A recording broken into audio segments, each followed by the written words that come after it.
Bonjour, je vais vous poser une petite devinette, pas vraiment très drôle. À votre avis, qu'est-ce qui cause plus de 70 000 décès par an? Des accidents de voiture, Non, l'héroïne. non, Alors, qu'est-ce que ça peut être? c'est simplement le tabac. Le tabagisme est une toxicomanie résultante de la consommation de la nicotine. Cette dernière crée une dépendance plus forte que le fond, l'héroïne, la cocaïne ou l'alcool. Nous avons commencé par la cigarette, car c'est la porte d'entrée vers l'univers de toxicomanie. D'abord et avant tout, il faut comprendre, qu'est-ce que la toxicomanie? La toxicomanie est une consommation abusive de substances telles que l'alcool, le tabac, les amphétamines, le cannabis, la cocaïne, etc.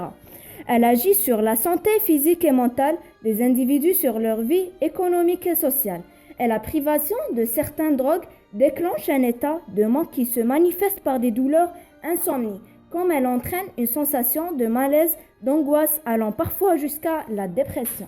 En Algérie, en 2014, l'enquête épidémiologique a révélé que 4% de la population ont expérimenté au moins une drogue durant leur vie. Dernièrement, de nouvelles substances sont apparues sur le marché, telles que l'ecstasy et la chicha, qui font ravage parmi les jeunes.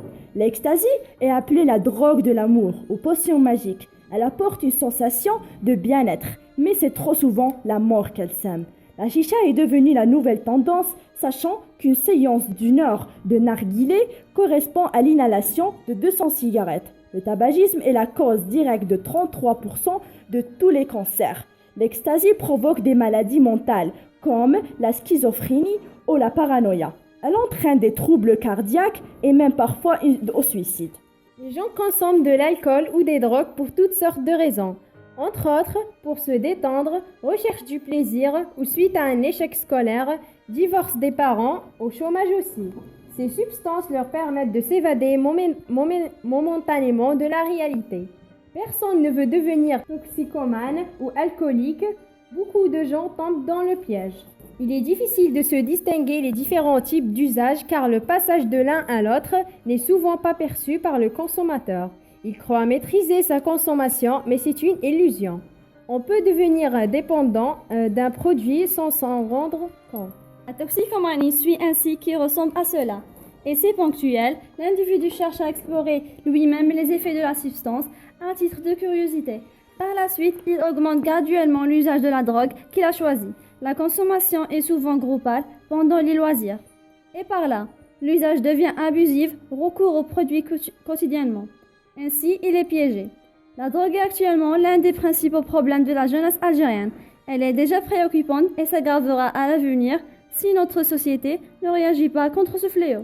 Par où commencer? La prévention de la toxicomanie passe par l'information et la sensibilisation des jeunes par le biais de la famille, de l'école, de la mosquée et des associations. La victime doit prendre conscience que ce qu'elle fait ou ce qu'elle prend n'a que des résultats, la maladie mentale ou la mort par overdose. Pour remédier à cela, ayez le courage et la volonté d'avancer. Commencez par vous entourer d'un réseau de soutien positif. Tentez de discuter de votre situation. Débarrassez-vous de toutes vos drogues. Faites du sport. Cela vous permettra d'améliorer votre santé et vous redonnera confiance en vous. Évitez les endroits et les gens qui fument. Lorsque le tabagisme s'installe durant l'adolescence et il est plus difficile à vaincre, alors la meilleure solution est de ne jamais commencer ou bien d'arrêter tout de suite. Et pour finir avec ça, nous souhaitons une prise en charge effective de ce fléau social par les pouvoirs publics en créant entre autres des centres de désintoxication dans toutes les wilayas. Chers fumeurs, arrêtez de vous dire que cela n'arrive qu'aux autres. Voir tous les jours des radios et des scanners de cancer bronchopulmonaire fait mal au cœur. Ayez conscience du risque que vous couriez en fumant, que ce soit une seule cigarette ou un paquet par jour. Ne laissez pas votre vie dépendre d'une cigarette qui ne fait que vous rapprocher de la mort à grands pas. Écrasez-la avant qu'elle vous écrase.